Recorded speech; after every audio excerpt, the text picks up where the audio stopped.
Hello viewers, இது திரைச்சாரல். இன்னைக்கு நம்ம இந்த வீடியோவில் எதை பற்றி பார்க்க போகிறோம் சொன்னால், சிவாஜி ஜெயலலிதா நடித்து அதிக நாட்கள் ஓடிய முதல் 3 படங்கள் அப்படிங்கிற விவரத்தை இப்போ நம்ம இந்த வீடியோவில் பார்க்க போகிறோம்.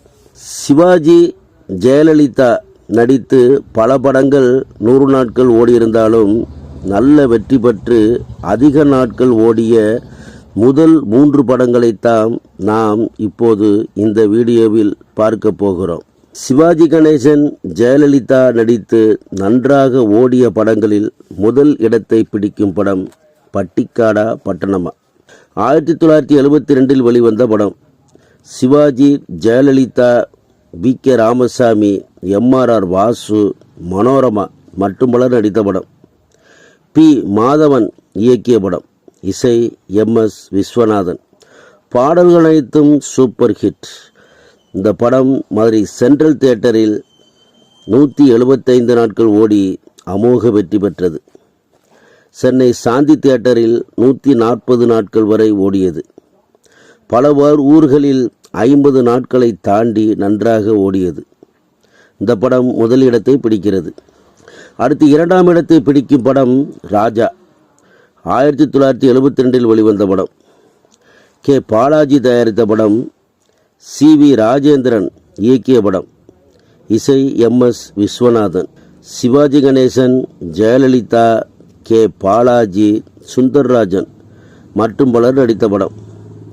இந்த படம் சென்னை தேவ் பாரடைஸில் 110 நாட்களும் மதுரை சென்ட்ரல் தியேட்டரில் 110 நாட்களும் ஓடி நல்ல வெற்றியை பெற்றது. பல இடங்களில் 50 நாட்களுக்கு மேல் ஓடியது. நல்ல வசூலும் கிடைத்தது. அடுத்து 3ஆம் இடத்தை பிடிக்கும் படம் சவாலே சமாளி. 1971 வெளிவந்த படம். மல்லியம் ராஜகோபால் இயக்கிய படம்.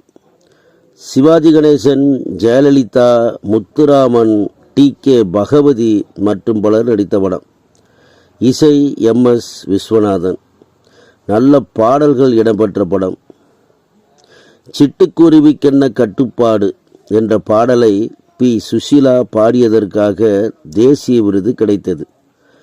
இந்த படம் சென்னையில் 100 நாட்களும் மதுரை ஸ்ரீ தேவி தியேட்டரில் 110 நாட்களும் ஓடி நல்ல வசூலை பெற்றது. நல்ல கதை அம்சம் கொண்ட வெற்றி படம். இந்த 3 படங்களும் சிவாஜி கணேசன், ஜெயலலிதா நடித்து நன்றாக ஓடிய முதல் 3 இடத்தை பிடித்த படங்களாகும். சரி வியூவர்ஸ், இந்த கன்னடத்துடன் முடிகிறது. அடுத்து ஒரு நல்ல கன்னடம் சந்திக்கிறேன். நன்றி.